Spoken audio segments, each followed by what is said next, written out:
말씀의 제목은 여호와께로 돌아가야 하는 이유라는 제목으로 은혜를 나누겠습니다.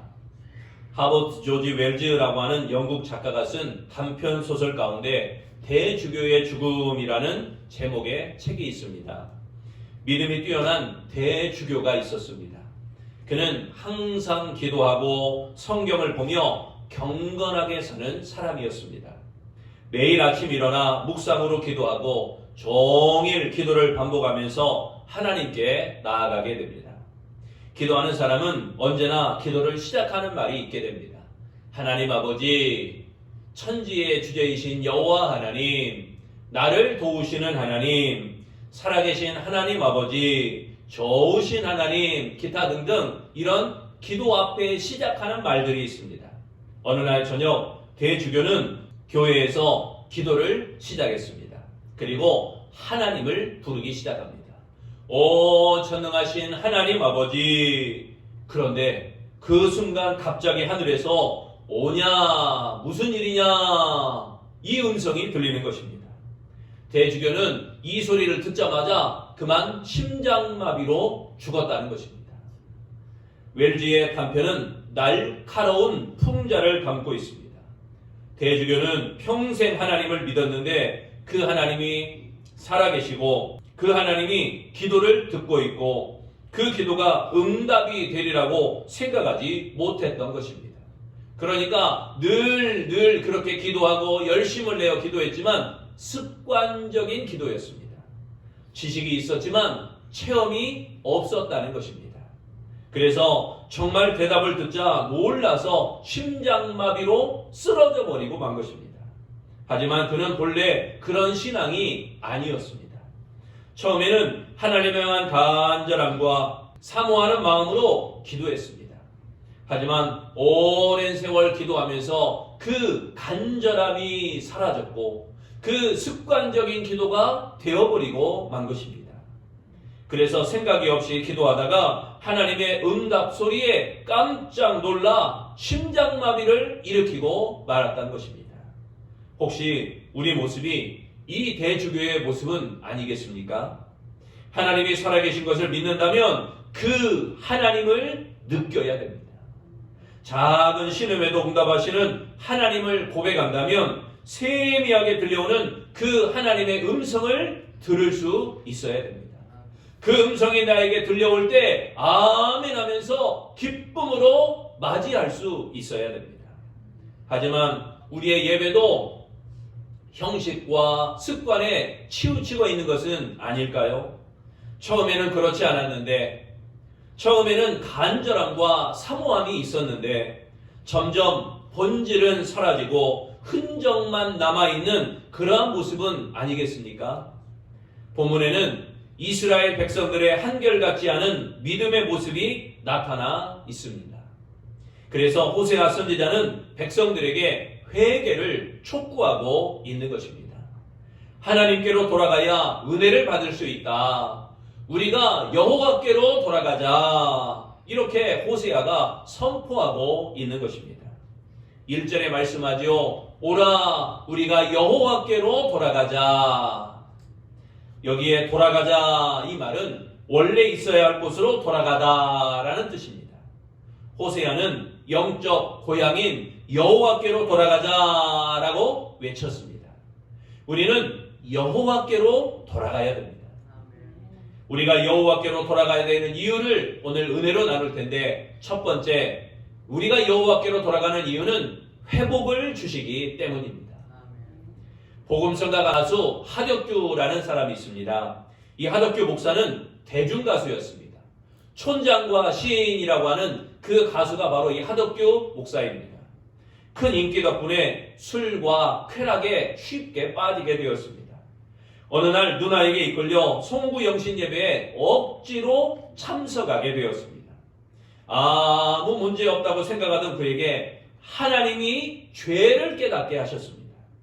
하나님 없이 허무할 수밖에 없는 인생의 모습을 보게 하신 것입니다. 가수 하덕규는 자신의 느낀 그 순간 송구영신 예배 가서 하나님이 나에게 죄인인 것을 깨닫게 하신 그 순간의 마음을 가사로 적은 것이 가시나무라고 하는 그러한 노래입니다. 내 속엔 내가 너무도 많아 당신의 쉴 곳 없네. 내 속엔 헛된 바램들로 당신의 편할 곳 없네. 연세 드신 분들은 저게 무슨 노래인가 하실 텐데요. 젊은 사람들은 쉽게 알 겁니다. 조성모가 부른 노래입니다. 내 속엔 내가 너무도 많아 당신의 쉴 곳 없네. 이렇게 부르는 노래입니다. 이런 노래 자기 모습을 있는 그대로 적으면서 10여 분 만에 노래를 완성했습니다. 그렇습니다. 하나님을 만나기 전에 우리는 내 속에 내가 너무도 많습니다. 하나님을 만나기 전에 내 안에 내가 너무도 많아요. 그래서 사람들은 흔히 말해요. 나와의 싸움이다. 다른 사람과 싸우는 게 아니라 내가 내 자신과의 싸움이다. 욕심과 욕망이 가득한 나, 쉼을 얻지 못해 지치고 고단한 나, 날카로운 가시로 사람들에게 상처를 주는 나, 이런 어둠과 슬픔이 가득하지만 겉으로는 아무러지 않은 척하는 나. 그러나 하나님은 문제가 없어 보이려고 애쓰는 우리의 겉모습에 감추어진 진짜 모습을 보고 싶어 하신다는 것입니다. 깊은 곳에 숨은 속사람을 성령의 빛 가운데에 드러내야 됩니다. 회개하며 여호와께로 돌아가야 됩니다. 하나님 앞에 나아가야 됩니다. 그리할 때 회복의 역사를 허락하여 주실 줄로 믿습니다.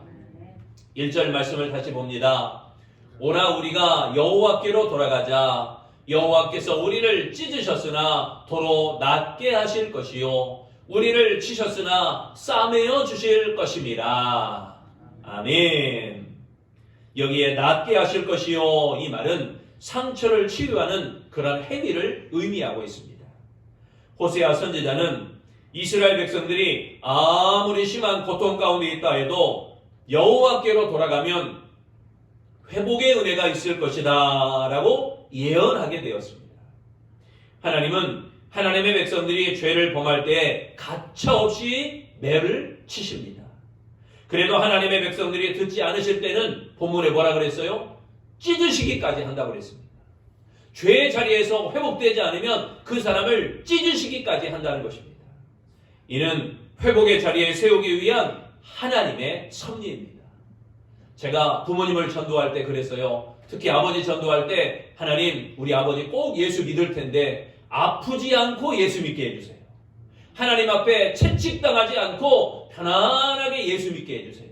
여러분 가족 안에 예수 믿기를 원하는 사람이 있거든 속히 기도해야 됩니다. 금식하며 기도해야 됩니다. 작정하며 기도해야 됩니다.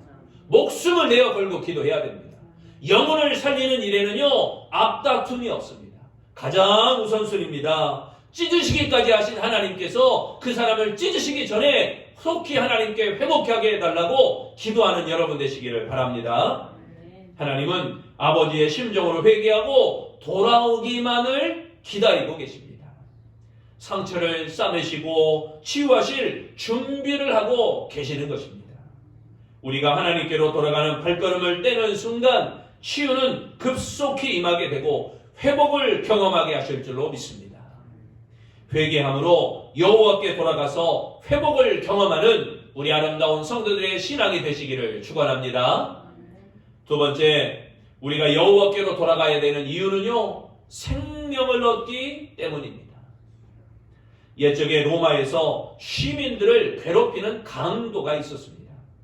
포악한 수법으로 시민들의 재산을 훔치고 심지어 생명까지 죽이기도 했습니다. 수법이 교묘하고 붙잡히지 않을 만큼 아주 치밀한 강도였습니다. 시민들은 강도 때문에 불안하게 지냈습니다. 그러나 황제가 현상금을 걸고 강도를 잡으라라고 명령을 내리게 됩니다. 강도의 목을 가지고 오는 사람은 평생 먹고 지낼 돈을 보상하겠다. 시민들은 강도를 잡고 싶었지만 잡을 수가 없었습니다. 어느 날 한 사람이 황제 앞에 나타났습니다. 황제여, 강도의 목을 가지고 왔나이다. 목을 가지고 왔다면서 빈손입니다. 손에는 아무것도 들지 않고 강도의 목을 가지고 왔다는 겁니다. 그래서 황제가 말합니다. 오, 수고했다. 어디 그 목을 보자.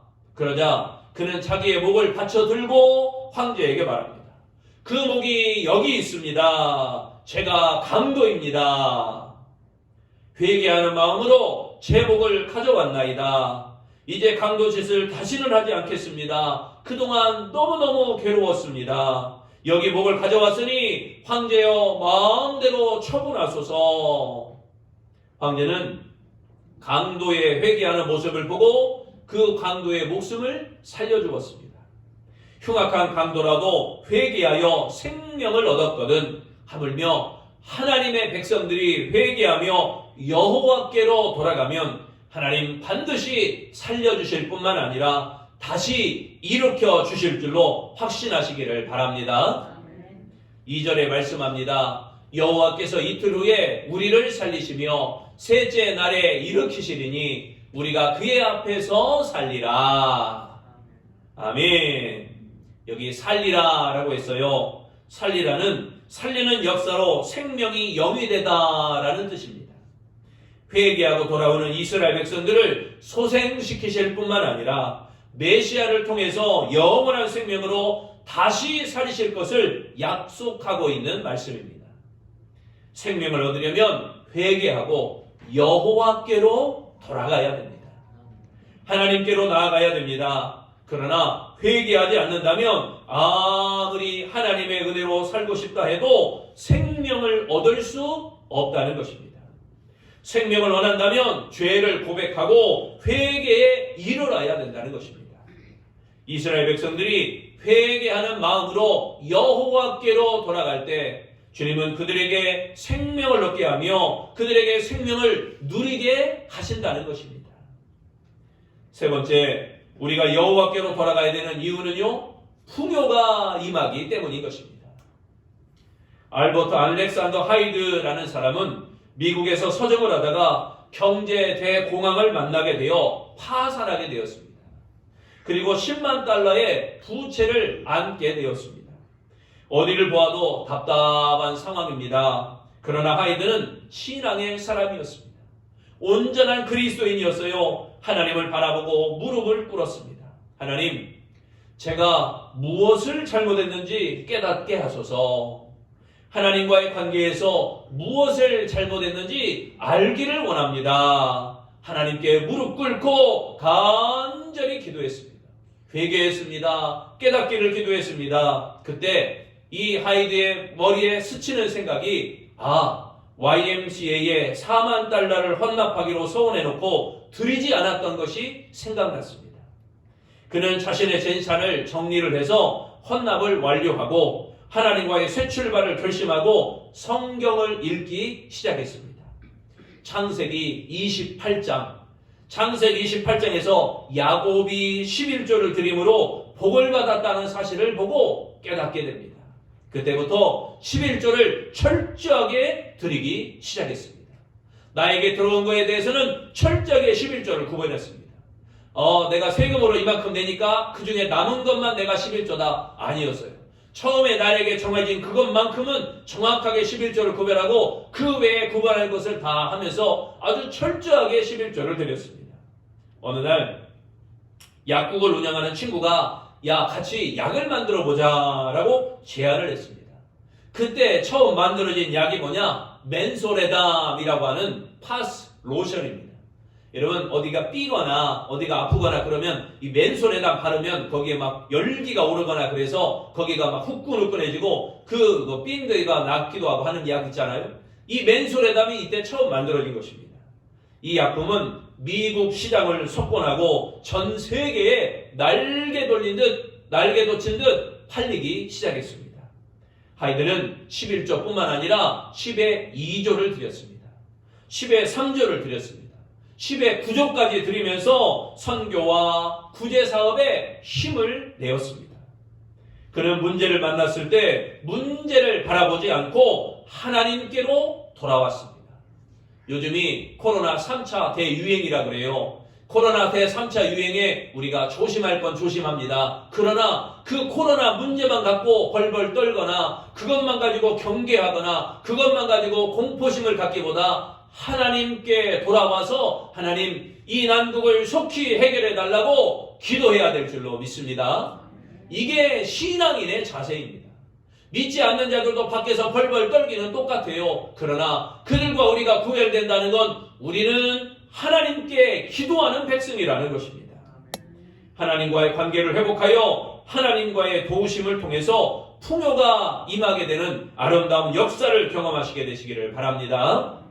3절에 말씀합니다. 그러므로 우리가 여호와를 알자, 힘써 여호와를 알자. 그의 나타나심은 새벽빛같이 어김없나니 비와 같이 땅을 적시는 늦은 비와 같이 우리에게 임하시리라.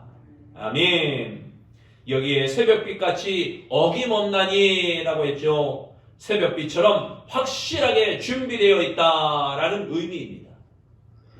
어두운 밤이 지나고 새벽이 되면 빛이 오는 것이 의심할 여지가 없는 것처럼 여호와께로 돌아오는 자는 하나님이 그를 나타내시며 또 풍요로운 복을 베푸신다라고 약속하고 있는 말씀인 것입니다. 하나님의 나타나심은 새벽빛같이 어김이 없습니다. 시간이 되면 빛이 점점 올라와서 온 땅의 어두움을 한순간에 물리쳐버립니다. 땅을 적시는 늦은 비처럼 임하게 됩니다. 이스라엘 땅에는요, 늦은 비가 와야 종자를 뿌리게 됩니다. 그러니까 그 비가 와야 비로소 이제 농사를 시작해요. 그 비가 오지 않으면 가물어서 농사를 시작할 수 없습니다. 그 비처럼 온 땅을 적시는 비가 온다는 겁니다. 여호와께로 돌아오는 자에게 주시는 풍요로운 복인 것입니다. 그러나 여호와께로 돌아가지 않으면 어두움이 멈추지 않습니다. 여호와께로 돌아가지 않으면 방황 가운데 처할 수밖에 없다는 것입니다. 절망으로 메말라가는 인생일 수밖에 없어요. 그러므로 여호와께로 돌아가야 할 줄로 믿습니다. 힘써 여호와를 알고 여호와께로 돌아갈 때 풍요롭게 하시는 복이 임하게 되는 줄로 믿습니다. 1세기에 살았던 어느 랍비의 이야기입니다. 이 랍비는 제자들에게 늘 이렇게 강조했습니다. 죽기 전에는 회개하라. 죽기 전에는 회개하라. 이러한 스승의 가르침에 제자들이 물었습니다. 선생님, 세상에서 누가 자신의 죽는 날을 알겠습니까? 지금 죽을 수도, 내일 죽을 수도, 1년 후에 죽을 수도 있지 않습니까? 그러자 랍비의 대답은 여전합니다. 죽기 전에는 회개하라. 이 말의 의미는 내일 죽을 수도 있으니 마지막이라는 의식을 갖고 지금 당장 회개하라라는 의미인 것입니다. 사랑하는 성도 여러분, 부디 여호와께로 돌아가야 할 줄로 믿습니다. 회개하며 여호와께로 돌아가야 합니다. 그래서 예수님도 세례 받으시고 첫 번째 말씀이 회개하라, 천국이 가까웠느니라, 이렇게 말씀하셨던 것입니다. 여호와께로 돌아갈 때 그곳에 회복이 있습니다. 여호와께로 돌아갈 때 그곳에 생명을 얻게 됩니다. 여호와께로 돌아갈 때 그곳에 풍요가 임하게 됩니다. 그러므로 여호와께로 돌아가서 그 은혜를 받는 우리 아름다운 성도, 회복의 영이 임하는 복 있는 성도들이 되시기를 축원합니다.